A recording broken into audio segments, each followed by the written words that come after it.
Greetings to you in the matchless name of our Lord and Savior Jesus Christ. हाय दोस्तों, आप सभी लोगों को पास्टर जॉन की तरफ से ख्रिस्ती अभिवादन और जय मसीह की। मैं आशा करता हूं प्रभु के अनुग्रह और कृपा से आप सब लोग कुशल पूर्वक हैं। दोस्तों, आज मैं आपके लिए बहुत ही इंपॉर्टेंट टॉपिक लेके आया हूं। अगर आप एक मसीह भाई बहन हैं तो आपको ये वीडियो जरूर देखना चाहिए, क्योंकि इस वीडियो के जरिए आप आशीष पाने वाले हैं और ये वीडियो आपके जीवन में बहुत ही लाभदायक होने वाला है। दोस्तों, वीडियो को शुरू करने से पहले मैं आपसे रिक्वेस्ट करना चाहूंगा, प्लीज इस चैनल को लाइक कीजिए और सब्सक्राइब कीजिए और नीचे जो बेल आइकन दिया है प्लीज उसे प्रेस कीजिए, ताकि हम जितने भी वीडियोस अपलोड करें आपको उसके नोटिफिकेशन मिल सके। क्योंकि हम परमेश्वर के वचनों से संबंधित सच्ची शिक्षाएं और पवित्र आत्मा की प्रेरणा द्वारा इंसान को उत्साह करने वाले वीडियोस हम लाते हैं। दोस्तों, अभी के समय में हम देखते हैं कि इंसान अपने जीवन में सबसे ज्यादा असुरक्षित महसूस करता है। इसलिए वो सोचता है कि अगर मैं ज्यादा पैसा कमाऊंगा तो मेरे जीवन में सुरक्षा होगा। वो सोचता है अगर मैं इंश्योरेंस करूंगा तो मेरे जीवन में सुरक्षा होगा। अगर मैं ज्यादा लैंड प्रॉपर्टी खरीदूंगा और मेरे पास बहुत सारे रुपया पैसे, घर बंगले, गाड़ी होंगे तो मैं सुरक्षित रहूंगा। लेकिन देखिए दोस्तों, ये कोई भी गलत चीज नहीं है। ये करना इंसान को जरूरी है उसके जीवन काल में। लेकिन दुर्भाग्य की बात यह है कि इंसान ये सब चीज की उपलब्धि करने के बाद भी उसके जीवन में असुरक्षा का एहसास बना रहता है। दोस्तों, मैं आपसे एक क्वेश्चन करना चाहूंगा। मैं आपसे निवेदन करता हूं, प्लीज आप इसे अन्यथा मत लीजिएगा। मैं ये क्वेश्चन क्यों कर रहा हूं? क्योंकि मैं चाहता हूं आप इस विषय में सोचें। दोस्तों, मान लीजिए कि आपके जीवन में एक बहुत बड़ा दुर्घटना होता है और उस दुर्घटना के तहत आप मारे जाते हैं। क्या आपके अंदर ये विश्वास है अगर आप मारे जाएंगे तो आप इसी वक्त स्वर्ग में चले जाएंगे? क्या आपके अंदर ये निश्चयता है 100% कि अगर आप अभी मर जाएंगे तो आपका जो आत्मा है वो सीधे स्वर्ग धाम चला जाएगा? दोस्तों, इस विषय में मैं चाहता हूं आप सोचिए, आपका जवाब क्या होगा, हाँ या ना? मान लीजिए आप सोचते हैं कि आप मरने के बाद में सीधे स्वर्ग में चले जाएंगे, तो मेरा दूसरा प्रश्न ये है, मान लीजिए आप मरने के बाद में आपका जो आत्मा है वो स्वर्ग के द्वार पे खड़ा है और वो दूत आपसे प्रश्न करता है कि तुमने पृथ्वी में क्या ऐसा कार्य किया है जिस कार्य के तहत मैं तुम्हें स्वर्ग में प्रवेश करने दूं? तो आपका प्रति उत्तर क्या होगा? शायद आपके पास कोई जवाब ना हो कहने के लिए। या तो हो सकता है कितने लोग कहें कि मैंने दान पुण्य किया था, मैंने ये चीज किया था, मैंने वो चीज किया था, उस कारण से मुझे स्वर्ग में जाना चाहिए। लेकिन दोस्तों, सबसे बड़ी बात यह है, क्या आपके जीवन में 100% निश्चयता है कि आप मरने के बाद में स्वर्ग जाएंगे?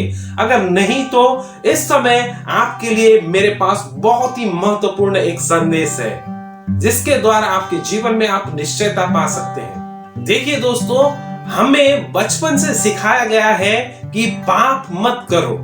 पाप बहुत ही खराब चीज है, पाप बहुत ही गलत चीज है। लेकिन पाप की जो परिभाषा है हम उससे अच्छे तरीके से वाकिफ नहीं है। हम सोचते हैं कि पाप का अर्थ है किसी का हत्या कर देना, या तो बलात्कार कर देना, या तो डकैत करना, या तो बहुत ही बड़ा अपराध करना, जिसे हम पाप सोचते हैं। लेकिन दोस्तों, क्या आप जानते हैं, पाप अगर हम झूठ बोलते हैं, अगर किसी हम बहन या स्त्री को खराब दृष्टि से देखते हैं, वो भी पाप है।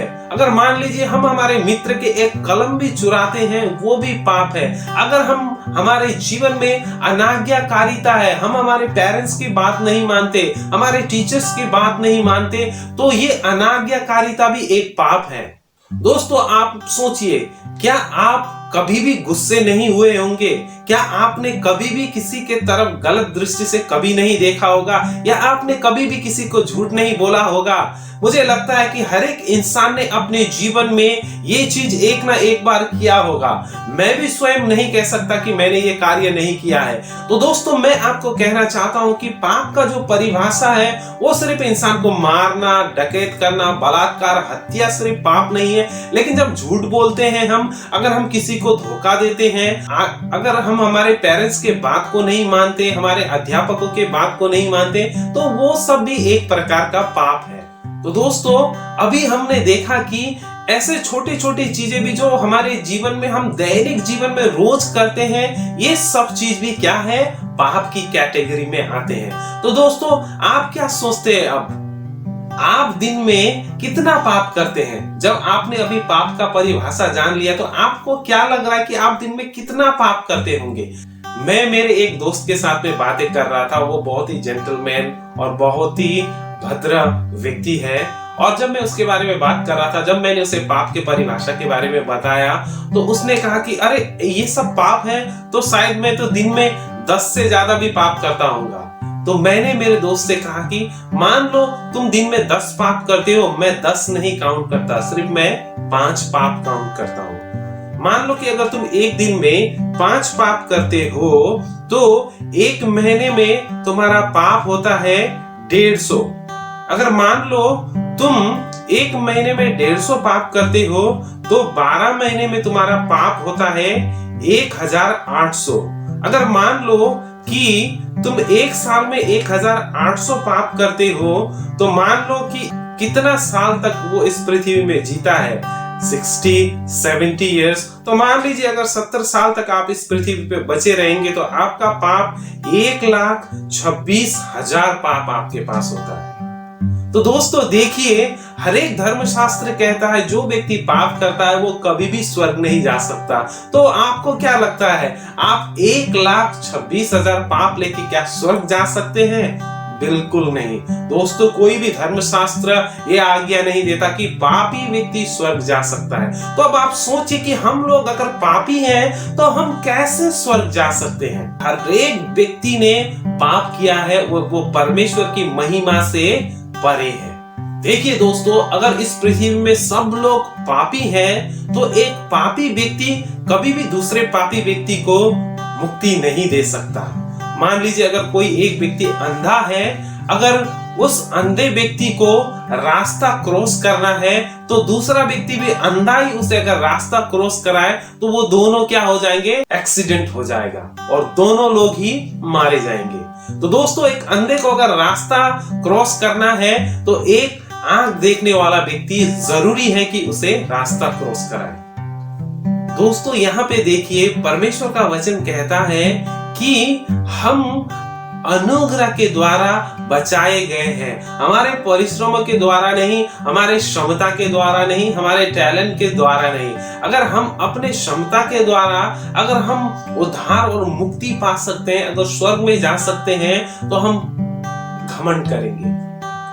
मान लीजिए दोस्तों, अगर हमारे अच्छे कामों के द्वारा अगर हम स्वर्ग की प्राप्ति कर सकते हैं, तो कोई व्यक्ति ऐसा होगा जो किसी का हत्या कर देगा, लेकिन बाद में हत्या करने के बाद में वो क्या करेगा, 100 गरीबों को वो खाना खिला देगा। तो इसका अर्थ क्या होता है, वो उसने 100 गरीब को खाना खिलाया, इसका अर्थ क्या होगा, वो स्वर्ग में जा पाएगा? बिल्कुल नहीं। हमें एक इंसान होने के नाते हमें अच्छा कार्य करना है, लेकिन हमारे अच्छे कार्य हमें स्वर्ग नहीं ले जा सकते। अगर इस प्रकार से हमारे कार्यों के द्वारा हम स्वर्ग में जा सकते, सब पापी लोग स्वर्ग में चले जाएंगे। वो क्या करेंगे, पाप भी करेंगे और बाद में आके वो दान पुण्य करेंगे, और दान पुण्य करने की वजह से वो स्वर्ग में चले जाएंगे। लेकिन बाइबल धर्मशास्त्र कहता है कि इंसान अपने शक्ति और बल से स्वर्ग की प्राप्ति नहीं कर सकता। उसमें ये क्षमता नहीं है कि अपने ताकत से वो स्वर्ग जा सके। हम क्या है, असमर्थ है। तो इसलिए दोस्तों, परमेश्वर ने एक महान योजना बनाई, उसके तहत अपने एक पुत्र यीशु मसीह को इस पृथ्वी में भेज दिया, ताकि जो लोग उस पर विश्वास करें वो लोग अनंत जीवन पाए। दोस्तों, मैं आपको एक कथा सुनाना चाहूंगा। एक बार दोस्तों, एक माँ थी और उसके 2 बच्चे थे। एक बच्चा 10 साल का था और दूसरा बच्चा 5 साल का। उसकी माँ अपने जीवन में कैंसर के रोग से वो लड़ रही थी और अंतिम सांस जब वो ले रही थी, मरते समय उसने अपने बड़े बेटे को बुलाया और कहा, छोटे बेटे का हाथ बड़े बेटे के हाथ में देते हुए, बेटे मैं ये संसार छोड़ के जा रही हूँ, लेकिन ये जो तेरा भाई है, तेरे जीवन में जितना भी कष्ट आए, जितना भी समस्या आए, लेकिन इस भाई को कभी भी तू रोने के लिए मत दे, इसके आंखों में तू कभी भी आंसू आने के लिए मत दे। और उसकी माँ ये कहने के बाद में चल बसी। और वो भाई क्या करने लगा, उसने अपने पढ़ाई को छोड़ के उस छोटे भाई को अच्छे से स्कूल में डाला और उसे पढ़ाने लगा और उसे अच्छा इंसान बनाने की उसके अंदर वो चाहना थी, क्योंकि उसकी माँ ने उसे ये चीज कहा था।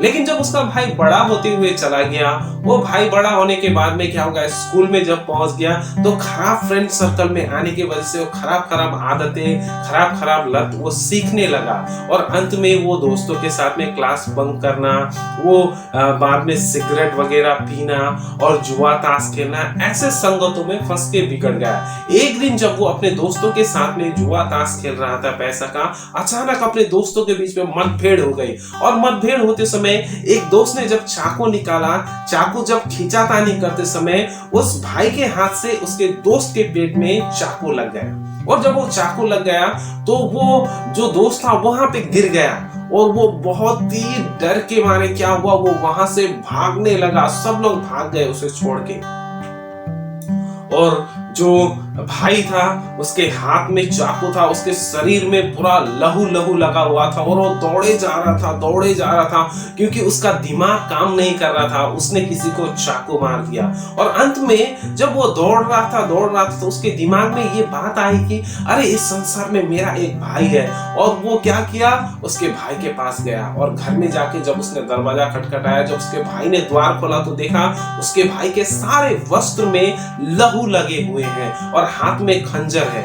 और उसके भाई जब भैया के पास पहुंचा तो वो रोने लगा कि भाई मैं मरना नहीं चाहता, प्लीज मुझे बचा लो, मैं मरना नहीं चाहता, मेरे हाथ से किसी का कत्ल हो गया है। जब उसके भाई ने ये देखा उसे रोते हुए, उसका भाई चुपचाप बैठा और अंत में उसके भाई ने कहा कि भाई तूने जो कपड़ा पहना है वो मुझे दे दे, तेरे हाथ का जो खंजर है वो मुझे दे दे।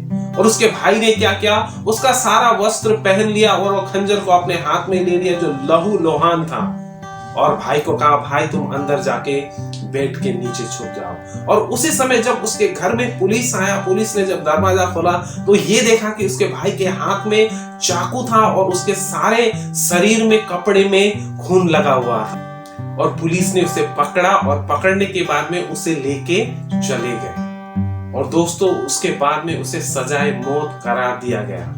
लेकिन आप जानते हैं कि जिस व्यक्ति को सजाए मौत दिया जाता है उससे अंतिम इच्छा पूछी जाती है। तो जब उससे भी अंतिम इच्छा पूछी गई तो उसने कहा कि मेरा एक भाई है, मैं अपने भाई से मिलना चाहता हूँ। और जब उसके भाई को मिलने दिया गया तो उस समय दो भाई आमने सामने थे और उसके बड़े भैया ने उसे कहा कि देख भाई, मैं अब थोड़ी देर में फांसी में लटकने वाला हूँ, लेकिन मैं जिस दंड को लेने के लिए जा रहा हूं वो दंड का योग्य तू है, क्योंकि मैंने किसी का कत्ल नहीं किया, कत्ल तूने किया है। लेकिन तेरे जो पाप है, तेरा जो दोष है, मैं लेके फांसी पे लटकने के लिए जा रहा हूं, क्योंकि माँ ने मुझे प्रॉमिस किया था तुझे कभी भी तेरे आंखों में आंसू मत देना और कष्ट मत देना, इसलिए मैं आज तेरे लिए अपने प्राणों की आहुति दे रहा हूं। और दोस्तों उसके बाद में उसका भैया को फांसी में लटका दिया गया, लेकिन जो भाई था वो भैया के कारण से बच गया।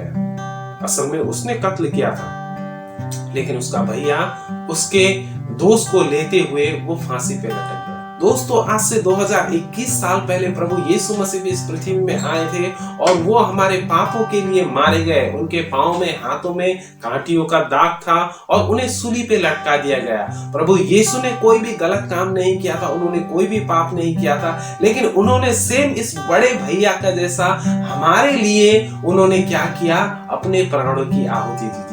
जब उस बड़े भैया ने उस छोटे भाई के सारे पापों को अपने ऊपर लेके वो जो सूली पे लटक गया तो उसका छोटा भाई जो है वो बच गया। सेम उसी प्रकार से आप और मैंने भी पाप किया था, लेकिन हम मरने के योग्य थे, लेकिन हमारे जगह में प्रभु यीशु हमारे पापों के लिए कलवरी क्रूस पे मारे गए। लेकिन वो मारे गए एक दिन, 2 दिन, लेकिन तीसरे दिन में वो मृत्यु से भी जी उठे और उन्होंने कहा जो लोग भी मुझे विश्वास करेंगे वो सब लोग अनंत जीवन पाएंगे। तो दोस्तों ये है संदेश। देखिए, हम हमारी शक्ति से, हमारी क्षमता से, हमारी योग्यता से स्वर्ग की प्राप्ति नहीं कर सकते। अगर आप यीशु मसीह पे विश्वास करते हैं तो इस विश्वास के द्वारा आपको उद्धार और मुक्ति की प्राप्ति होगी और आपके जीवन में आपको निश्चयता होगी कि आप सच में प्रभु यीशु के विश्वास के द्वारा स्वर्ग में जाएंगे।